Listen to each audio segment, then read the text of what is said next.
Hello and welcome to Tiny Desk Knitting with Emma. It's Monday morning. It's the day after daylight savings time. Well, it's Monday, so daylight savings was technically like more than 24 hours ago. So I was gonna go for a run this morning. I often go for a run in the mornings, on weekdays, and it's funny, like I feel like I alternate, like some weeks I go always in the morning and some weeks I end up being like, no, I'm only gonna go in the afternoon. I think it's probably just because I want to give my body sufficient recovery time.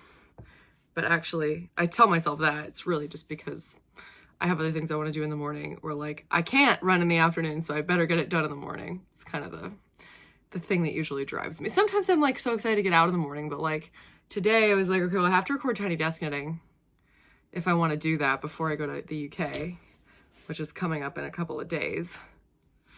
And then also, it was daylight savings. And so it was pitch black at 7 a.m.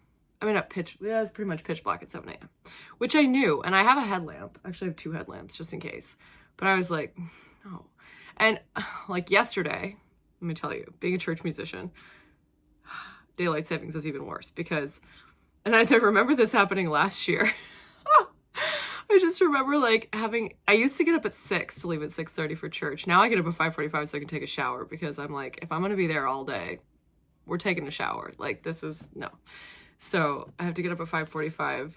So my alarm went off yesterday and I didn't have a choice. Like when it's Sunday, I've lived my whole life, like 22 years of my life as Sunday morning, get your you-know-what out of bed. Like, there's no question you get your you-know-what out of bed. Whether it's your mom saying it because you're 8 or yourself saying it because you're 30, you gotta drag yourself to church. So, not really a problem. The day of, for me, I mean, it's miserable, but like, it's whatever. It was fine. But this morning, I almost always wake up before my alarm. I don't have a problem getting up. Oh, this morning, 6:30 came really early and I was like, it's dark. And, I didn't get to give myself that time yesterday because not only did I get up to do something, basically go to work, church's work. So technically, I got up at the equivalent of 4:45. So I was like, you can have a day to like snooze your alarm twice and get up at 6:50 and not go for a run before work. So I was nice to myself. It's so interesting to see, like, to think about this. And I talk about this with people all the time. And like, sort of my job to like teach people how to trick themselves into doing things like that and being like, this is the rule, you have to do this. And you can so see when you talk to me, like how, like I said to Monica something yesterday, like, well, when I get back from England, I really got to come back from Philly early because I have to 9-mile run with like 3 miles of tempo. And she was like, what if you just didn't do that? And I was like, why would you even suggest that? Like, of course I'm going to do that. And she's like, what if you had a rest day? And I was like, well, I'm taking a rest day on Friday to fly back. And she was like, oh my God, like I can't with you. So, and then I shot back at her, why did you program the entire Dupre Stations of the Cross for Palm Sunday and be complaining about it every single time I see you? So, technically for her, that's work.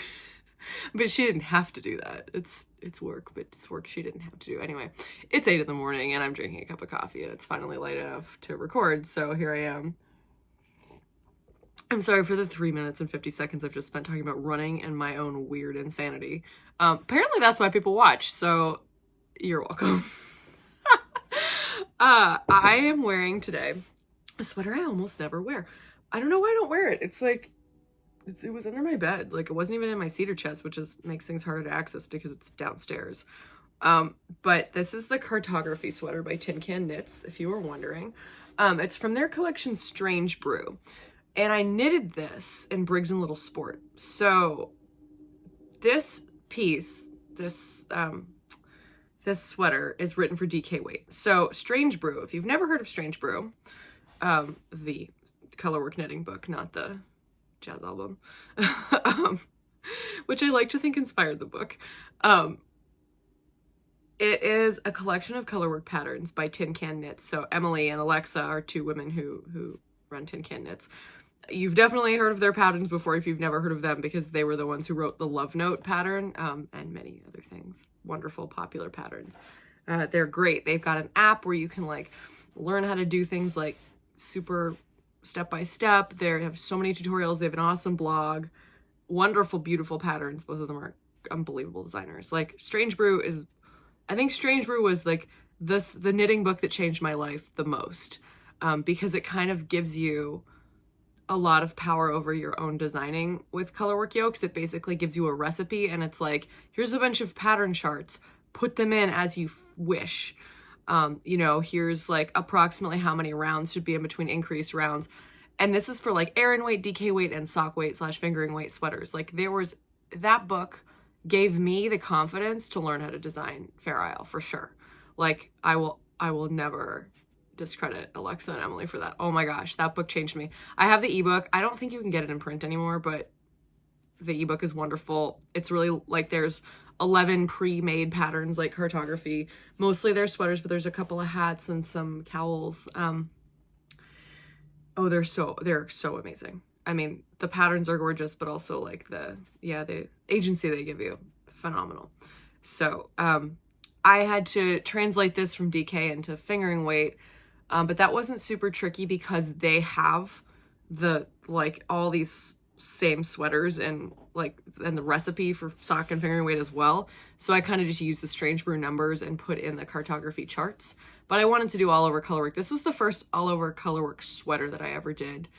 And I really like it. It's really whimsical. I might wear it to work today. I was thinking of just changing, but then I was like, no, actually I think this is a fun sweater and I should wear it to work. So Briggs & Little Sport is an interesting yarn. Let me just grab, where's the skein? Oh, here's one. It's an interesting yarn. It is Briggs & Little, if you've never heard of it. It's a mill in New Brunswick, which is in the Atlantic part of Canada. It's one of the Atlantic provinces, along with New Brunswick and Nova Scotia and Prince Edward Island. I mean, it's not, yeah. Did I say New Brunswick?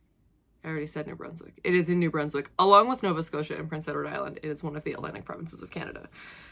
So it's a single ply yarn. They don't tell you like what breeds go into it. They just say wool. And it's just Canadian wool. It's definitely toothier, so it's a little scratchier.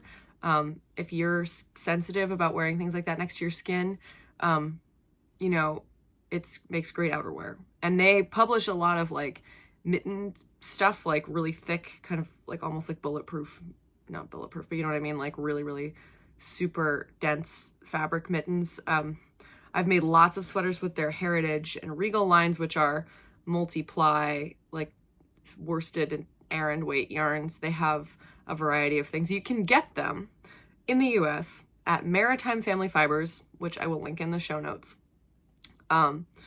Maritime Family Fibers is just like the distributor in the US. They're in Maine. They'll ship it to you. They're wonderful. One thing I'll say for Briggs & Little, check the dye lots. If you're concerned and you're getting a sweaters quantity, maybe put in the notes to Maritime Family Fiber. You definitely want to make sure they're all in the same lot, because my mom and I have both had Briggs & Little yarns. Like I didn't buy them from Maritime Family Fibers. I don't know if my mom did, but like I bought them at like multiple different locations across Canada, and they were different dye lots, and I didn't even look, but you could tell, like I didn't helical knit, and you can tell there's like a big green, like you can't super tell if the person's wearing it, but like I could tell when I blocked it, and I was like, oh my gosh, that's a different dye lot. So write in the notes to them that you want the same dye lot if you order. It's wonderful. You can get Heritage, which is a really it's like they're kind of, I would say probably the flagship line, but maybe not. They have a ton of colors.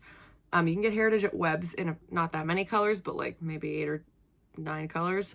If you want to like try them out, make a really chunky Aran weight sweater.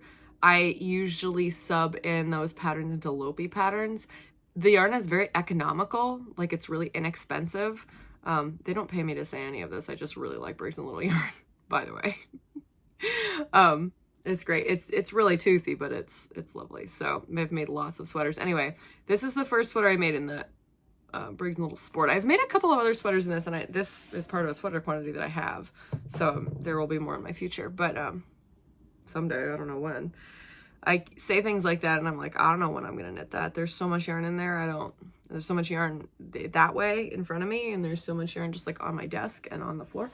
There's not yarn on the floor as much. There's a fiber on the floor. Well, there's yarn over there. Yeah, there's yarn on the floor too. Okay, this is like plenty of time to be spending talking about Briggs and Little. Okay, what has been happening? I finished a new spin. The like 3-ply spin that I was working on for ages. I didn't finish it, but this is what it looks like so far. So I've done 2 skeins and I ran out of the pink one, the pink ply, because it was just like a thicker wool. It was toothier. I couldn't spin it quite so fine. So that probably takes up like most of, like more of the weight for sure in the yarn than the other 2 plies, which is like the yellowish one and then like the one that really changes between like cranberry, yellow, and brown. So what do you do when this happens? I didn't think I would have enough to actually knit the traveler shawl. This is what the spin is for. I didn't think it, and it's combo spin because it's 3 different wools. I didn't think I would have enough to knit the whole traveler shawl with just 2 skeins. But I had all this yarn left over on 2 of the bobbins. So I was like, well, I could either just like call it now, make a different project with the 3-ply, and then make a 2-ply with the remainder of the other 2 bobbins and do something completely different, or I can try and color match. And so I had like this initial pink and red one was like pinks and kind of Cabernet. And then I found in my stash about 50 grams of this Shetland that was a similar color family, like red, pink. This end looks very dark red, but there's some like lighter pinks that are already on the bobbin. And I was like, okay, there's about 50 grams left on at least one of my bobbins. Maybe 2 of my bobbins. There's so much, like that yarn was clearly so fine, those plies, compared to the pink one I did. So like, cool. Let's just spin this up and then we'll just continue applying. So that's what I'm doing. And I'm sure it will look a little different, but like, that's okay. Like, I mean, it's a combo spin and all of the bobbins change color constantly.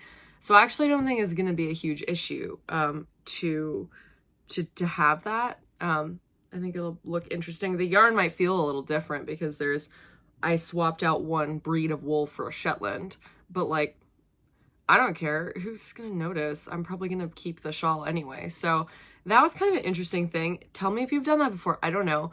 I'm sure it will work fine. But like, it will be a little weird. I'm hoping the gauge doesn't change too much. Like the second 3-ply I make might be kind of finer, but again, this is a shawl. Like, I'm not hugely worried about the outcome. I'm kind of excited to see what happens, honestly. This is like, I'm like the queen of fudging stuff, as most of my friends will tell you. Like, I always decide, like, try to make a split-second decision, like, is fudging gonna matter or will it not matter? And I'm like, here, it doesn't matter. It's not like, I'm not a professional spinner. I'm just spinning so that I have a shawl. So, like, this is fine. Whereas I know somebody like Monica would just, like, lose their mind. I should probably have Monica on the channel again because I talk about her all the time. Because we talk about knitting in the car on the way to church all the time, and I'm like, oh, people don't know who she is. But again, there's an episode with her like a year ago that we recorded together. She's hilarious. If she had time, I'd get her to do a guest spot constantly, but the only time we have would be like on the way to church on a Sunday in the car while she's driving and it's dark, or on the way home from church while she's driving and we're both very tired and angry. Not angry, but like exhausted and just like, I need a nap and a drink. So, okay. One thing I'm doing more with my life right now is making to-do lists. Which is just, the reason I'm doing it is because I'm trying to get my students to do it. And I frequently will have like every like 2 to 4 weeks, I'll have like a new like thing that I'll try and get my students to do. Right now it's to-do lists. Oh, Jordan's home.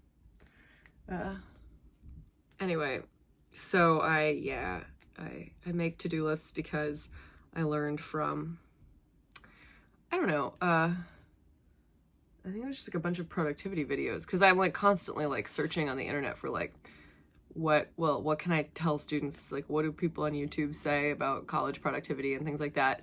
And a big thing in one of them recently was, and motivation specifically, was make checklists. And I was like, yeah, that's a good point. Like, as long as you keep the checklist kind of like within sight, like I think a lot of people keep them on their phones.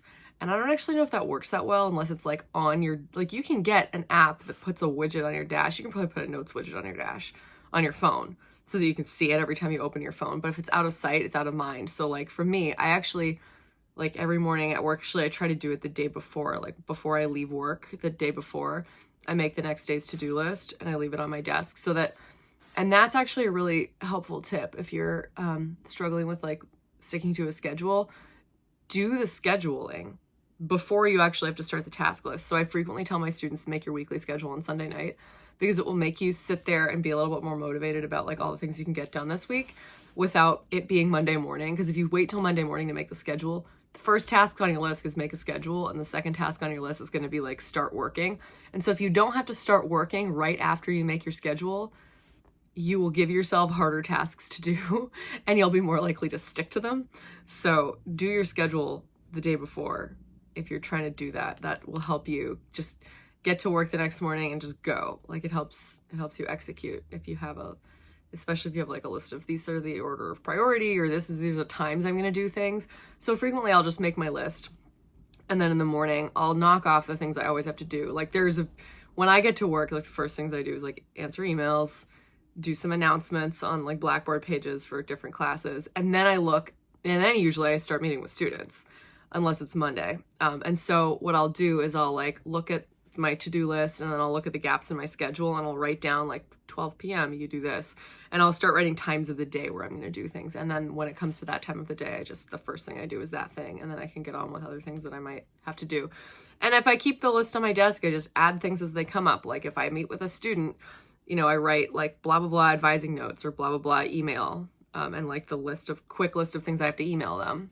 If like I told them to go meet with the Career Center, and so I need to send them the link to the Career Center appointment page, because one thing about college students that's really helpful to know is that they need a trail of breadcrumbs.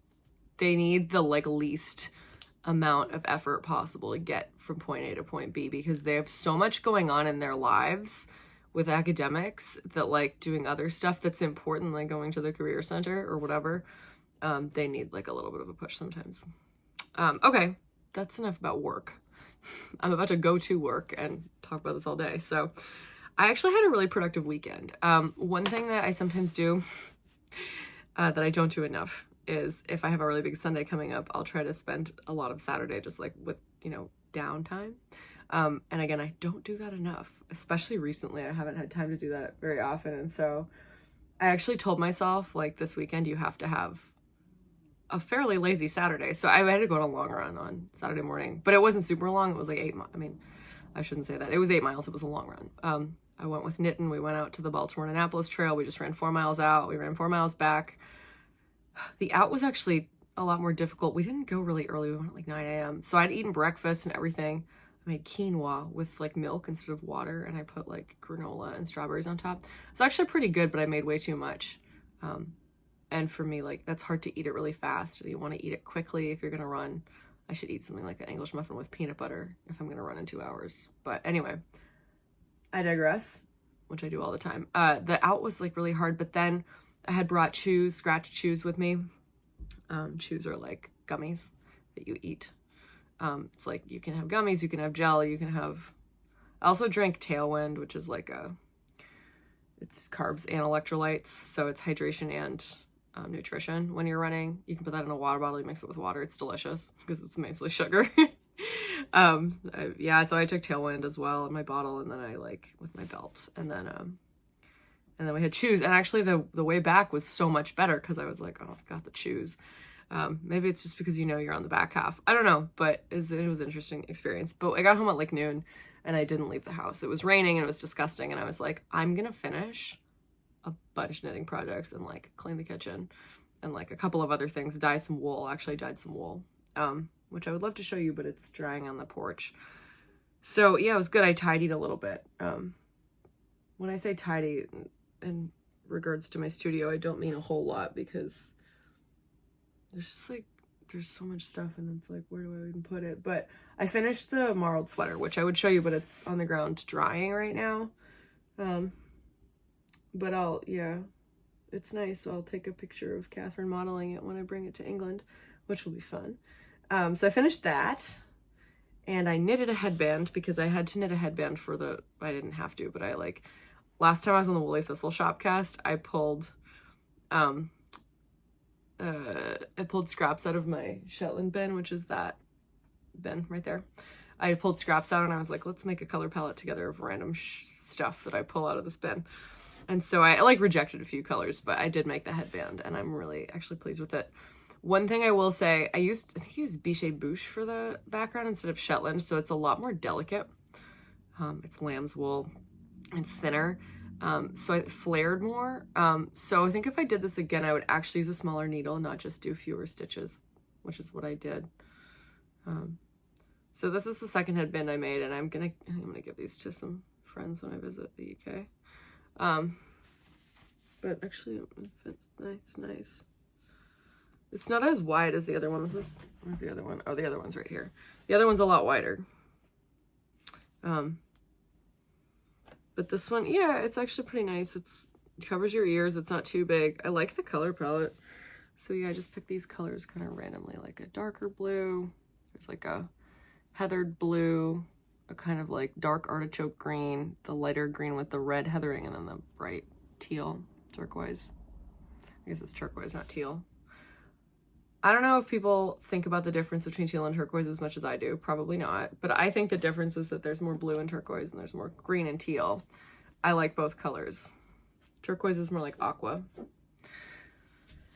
I like both. So, doesn't matter. And then I finished these socks, which are just some House Slipper Cascade 220 socks. I used my own pattern on these. They're not released yet, but I'll release a house sock pattern. Yeah, I would definitely recommend, like, if you have just like a skein of Cascade, I didn't even use a whole skein. If you have like a skein of Cascade 220 or some comparable worsted weight yarn lying around, especially worsted spun, house slippers are great. These are just like socks. I mean, just, you know, nice and cozy. Wool is super warm, so, you know, good for that. But yeah, so I finished 3 things. I felt great about that. And then I was like motivated to keep going on the WIP challenge, which I'll talk about in a second. So what else? Like, once again, I'm like, I can't make this too long because like I have things to do. Like I have to go eat breakfast and go to work. I'm having some problems with my spinning wheel. So I'm interested to know if anyone can point me in the right direction here. So my matchless Thelma, the drive band keeps flying off. And the first time it happened, I was like, oh, it's because this is frayed. And it's like loosened. So I tried a couple of other things like that I had, like different twines. They both flew off also. So then I got Shack drive bands and that flew off also.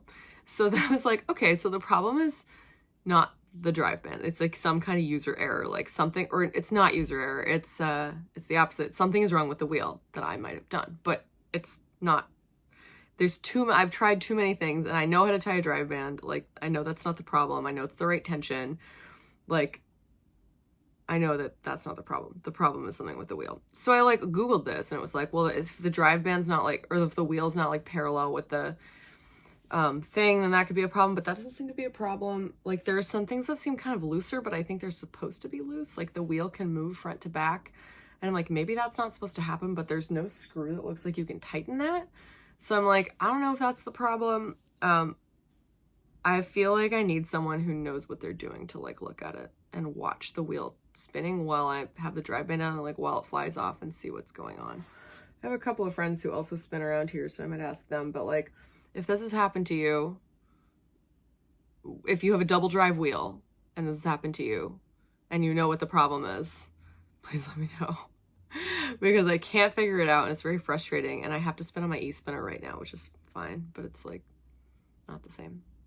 So just and I have tried the Ravelry forums. I think I might try the Ravelry forums again because those are really good places to help. So I will try there and hopefully find at least maybe an answer. I hope that it's not a huge problem. I mean, like, I think worst comes to worst, you can send it to Shacked and they'll like diagnose it and fix it. It just costs a ton of money. And like, you have to ship a spinning wheel. Like that's expensive just to ship it, like, because it's fragile. Like you'd pay like $100 just to ship that thing, which would be frustrating. So, okay. I'm gonna try not to think about it because I just have like a lot of, you know, when you have like a lot of stuff taking up space in your brain and you're like, I could do that thing that takes 10 minutes to search a Ravelry forum, but then I would have to think about it, and it would take up more space in my brain to like think about fixing it. It's one of those things where I'm like, I'm going to table that probably until after Easter. There are a lot of things. I tell people all the time, I'm like, don't ask a church musician what they're doing after Easter from like Lent 3 on. Don't even think about it. Like, just don't ask, because the answer is F you. The answer is I don't have time to think about my calendar. And it's like a joke that I have where people will be like, what are you doing then? Like, I have several friends who've been like, do you want to do blah, blah, blah? And I'm like, don't talk to me about that until after Easter. Like, the answer is there, it's like, there's like a meme where there's like Will Ferrell like cracking open a beer and it says, that sounds like an after Easter problem. Like, don't talk to me about it. So Easter is in 2 weeks. Easter Monday is in 2 weeks. So actually that's pretty soon. And 3 weeks. Yeah, 3 weeks. Lent 5, Palm Sunday, Easter. Yeah, 3 weeks. Oh my gosh, 2 weeks would be crazy.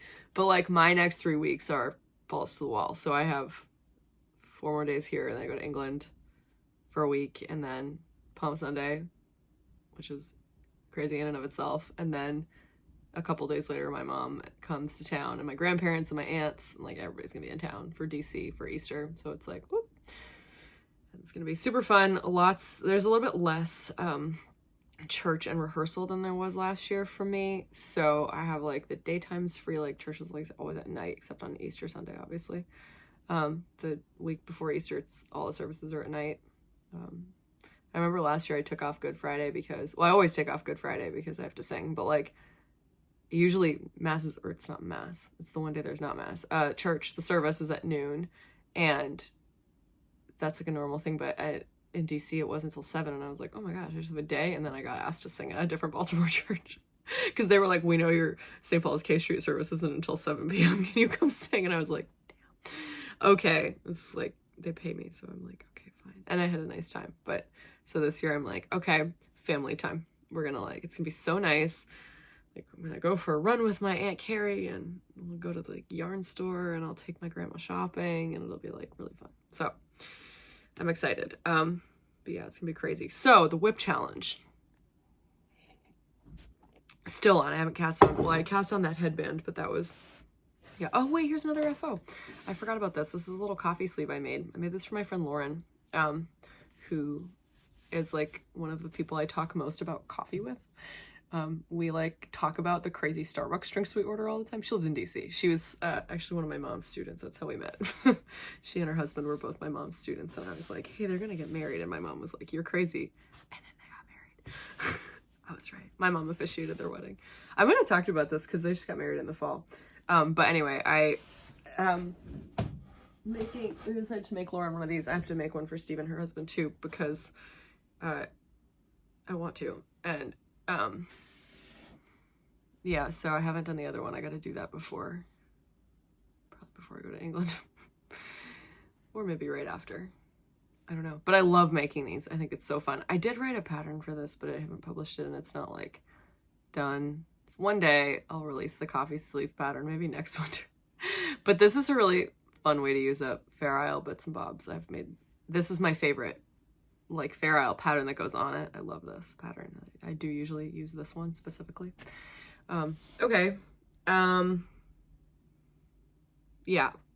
Whip challenge still going. Okay, so the first thing is that I finished one of these mohair socks, and I started the other one.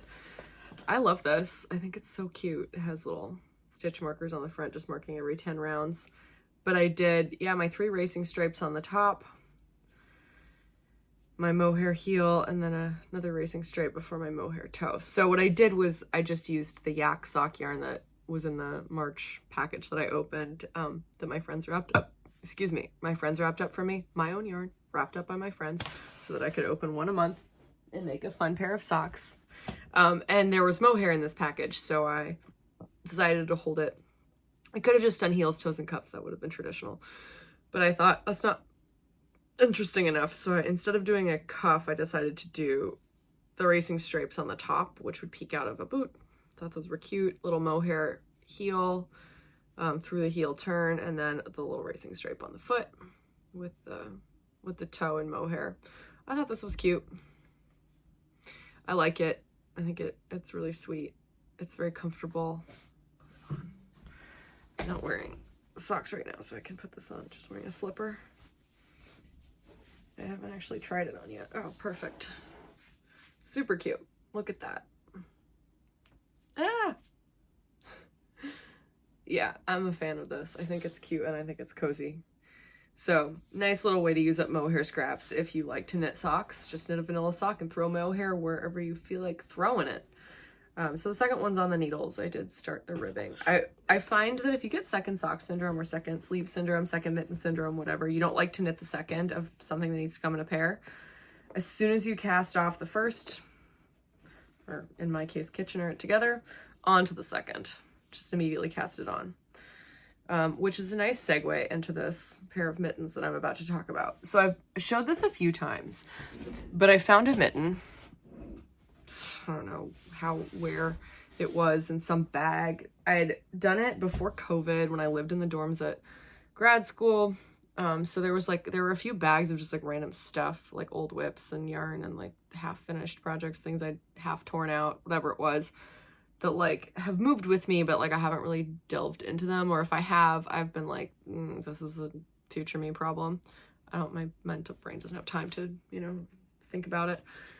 But when I moved this time, now all my WIPs are with me in my studio. And so I've been trying to like go through them and be like, what am I going to do with this? Am I going to tear it out or am I going to keep it? And so I make myself decide whenever I, find something. I'm like, okay, keep or frog. And I played keep or frog, I don't know, a month ago. And one of the things that I found was this pair, I want to say pair of mittens, but it was just one mitten and then like a little bit more. This was just a fingering weight mitten knitted in merino, single ply, which was my preferred mitten yarn many years ago. I dyed this yarn actually myself, I'm proud of this one. I like it. And the mitten in question is from this book, Mittens from Around Norway. This is out of print. Sadly, I think it's really hard to get it if you want it, but the pattern, if you have this book or you know someone who does, or you can get it from your library, is Women's Mittens with Weather Vane Roses, which is page 136. And I'm gonna show the chart, but the mitten has this like really, really long like lace cuff, which is a more traditional kind of Selbu thing, but I didn't do that long cuff. I just started with the little roses here. I don't know what these are. The little flower on the cuff. You can see it's actually a pretty well-fitting mitten. Sometimes they're too big or too small, but this one fits quite well. So I'm using a size 1.5. I had to get a new needle because these were on Addy Turbos. And this is to my point about start the second one right away. I had started the second one right away. I had done the 2 rounds of ribbing or whatever at the very bottom, and I'd never continued. And all of the yarn was still in this bag. And the needles were still on the needles. So I was like, well, I'm not going to use this cord because it's full of kinks and I will not magic loop with a cord like this. I will refuse. So Monica said to me yesterday, how did we ever do that? And I was like, I don't know. We hadn't seen the light of Chalgu yet. Even Chalgu I still have to throw away after a couple of years because if I magic loop exclusively with the needles because they are full of kinks. But anyway, this is this mitten, and I was like, I'm gonna finish that. I'm gonna put it somewhere where I can see the bag, and when I have the capacity to knit the second one, it won't take long. So I just thought, I was like, okay, before I go to England, I'm gonna do this. This is the thing that I'm gonna get off my needles. So I thought yesterday, okay, I'm gonna get back to this today. I've got the needles, it'll be great. And I was like, I'll work on it an hour a day for the next few days and it'll be done. Because it really doesn't, not to brag, it doesn't take me very long to make one of these because I knitted so many of them and I knit Fair Isle so often that you don't think a whole lot about the chart while you're doing it. You can multitask. That's my secret. People are like, why, how are you so fast at that? And I'm like, practice. Yeah, hours and thousands of hours of practice. That's it. That's the answer. There's no shortcuts. So last night I got home from church, called my mom. Well, I watched Ted Lasso for a little while. I watch Ted Lasso when I just need something to like, I don't actually have to watch because I've seen it a bunch of times, but it also just puts me in a good mood because everybody's nice. It makes me happy, and the character arcs are interesting. And I got through, I just did this a bit of it this morning. The first, I got through the chart and the bottom chart here, and then like talked to my mom for like an hour and a half. So by that time I'd gotten from here to halfway up the rows, and then I finished the rows before I went to bed and fell asleep. Yeah, so I went to bed a little later than planned, but I was probably lights out by 11, which is a little late for me, but whatever. Yeah, it's interesting to see. I was talking to somebody in a knitting shop the other day. I was like, about how my tension would change, and she was like, I've gotten way looser. And I was like, interesting. I don't think my tension has significantly changed. However, I'm using a different type of needles. Like I went from Addis to Chowgoos. So I was like, I wonder, nope, they're the same size. They're the same. So I am pleased about that. So far, so good. They will be similar mittens. I'm excited. I think this is great. I'm glad to be getting them off the needles. Got one for each thumb. I did them correctly. You have to do this thumb backwards in the pattern. They only give you instructions for the thumb on one side, so you have to read it backwards to do it the other way, but that's fine. It's a fun challenge. Yeah, so I'm excited to just have these done and dusted, put them in the gift pile for next year. And just one of those things, this is one of those things that like brought me solace. My first year of grad school was knitting really complicated mittens, and now it kind of brought me back to that like time of like, oh, this is like makes you feel good and better, and if you're sad and whatever. So it's kind of nice to like, I should do this more often. It does, because it doesn't take long, and I have all this yarn. It doesn't actually take that much yarn either. It takes like 30 grams of each color. So I've got a variety. I don't know where it is. I don't know why I'm looking over there. There was some over there for a while, but I have so much sock weight yarn. You can make it with Shetland yarn. You can make it with hand spun. You can make these with leftover sock yarn, anything. Yeah, but it's one of those things where you have to prioritize it. Like I would have to prioritize, like if I wanted to make a pair of these every month instead of socks. Maybe that'll be next year. Maybe I'll make mittens every month instead of socks. I have so many mittens patterns just like around. That would be different. It would be a very color work year, as though I don't do that anyway. But anyway, okay. I resurrected the mittens, and I'm hoping to have them done by the end of the week. I don't know if the thumbs will be done, but I mean, I'm hoping to have the end of the first hand done today. Maybe I'll do the thumbs tomorrow. Hoping to have these done in the next 2 days, really. So the one other thing that I keep talking about, and my accountability has not been good, is this Guernsey. So my frangipani cone. This is, it's knitted on really small needles, and the yarn is quite toothy, so it's a bit of a labor of love. Of course it is, but I've showed this several times.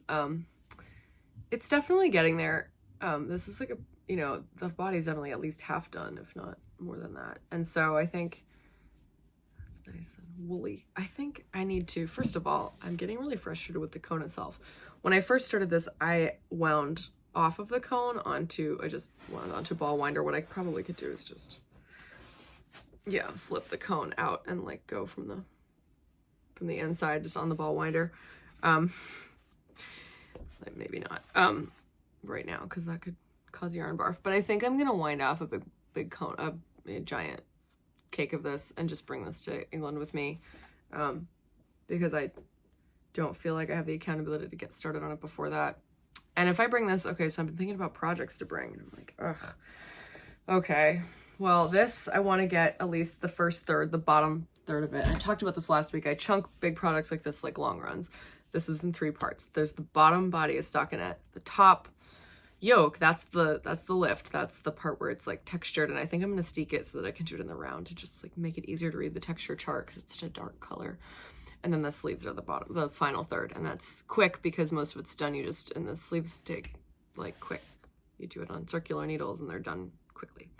So that's the sort of plan for that. So I'd like to get the first big chunk of that done, probably save the yoke for after Easter, and really start working on it pretty solidly then. Because I would like to start a new Fair Isle sweater So I was thinking about this yesterday. Monica and I drove to church together, which meant I was just like hanging out from like 7:30 to 9:30, doing whatever, doing my thing. So I went and got a coffee and walked around a little bit because it was daylight savings, so I hadn't had time to make a coffee before.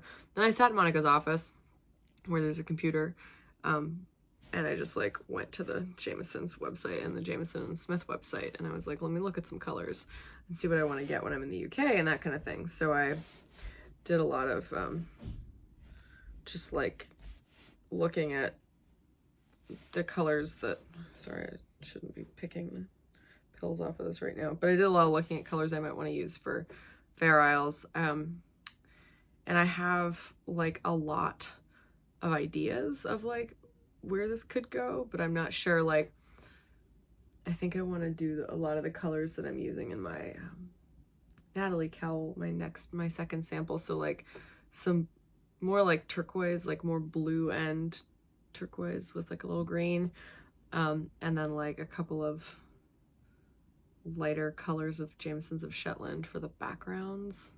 But I don't know how bright I want to do it, because you can see here, like for instance, these are like 3 different, well, that's Jameson and Smith. Whoop, that's gonna collapse. Fine, whatever. Sometimes it just collapses. Let's do a few here. Excuse me, thank you. Okay, so like there's some that are on the more gray end. This is Highland Mist and this is Sky. And like if I were to do a Fair Isle, I would fade this into this and probably use like the eggshell color, which is a super, super light blue before that. But then there's also like, this is Blue Danube, this is brighter. And then this is Dewdrop, which is more green. And so maybe I want to use Dewdrop because it's got a little more green in it. Dewdrop is actually a really good one, I think, because if I want to use like more teal colors, this would be, I think, pick those up better because this would have more. Yeah, so maybe I'll do that.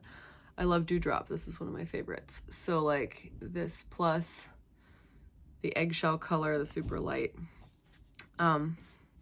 super, super light blue with like white as the backgrounds. And then one color I really want to use, just because I really like it, is this one, which is Jameson Smith in 65 green. So you can see like those really go together well.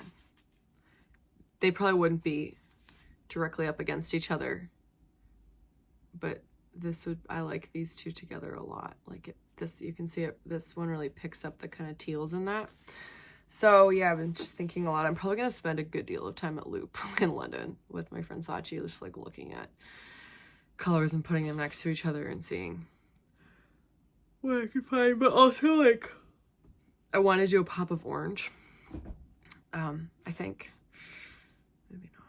Maybe I want to do it really monochrome, but I think I want a pop of orange. And so like deciding on the right orange, like a lighter one or a medium one, or should it be heathered? Should it be more reddish and rusty? Maybe like a rust color would be good. I don't know.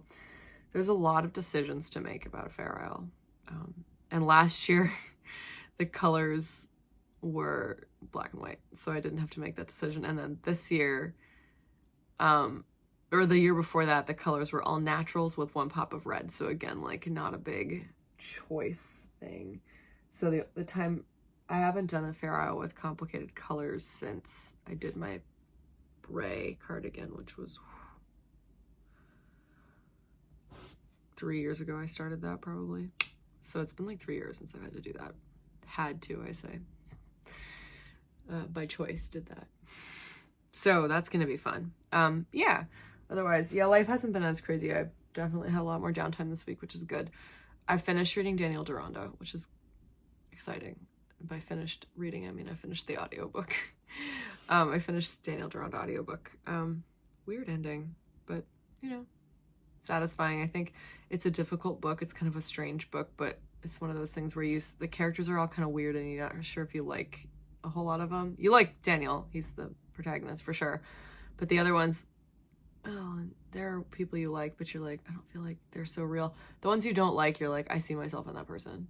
Oh yeah, like I think that's kind of the beauty of like Gwendolyn, one of the main characters. She's not very likable, but I think what she goes through is like super relatable, and so people might kind of feel sort of seen when they read that, which I found interesting. Like, it's like, oh, and she goes through a really nice character arc. Wow, Jordan is going in and out of the bathroom like nobody's business.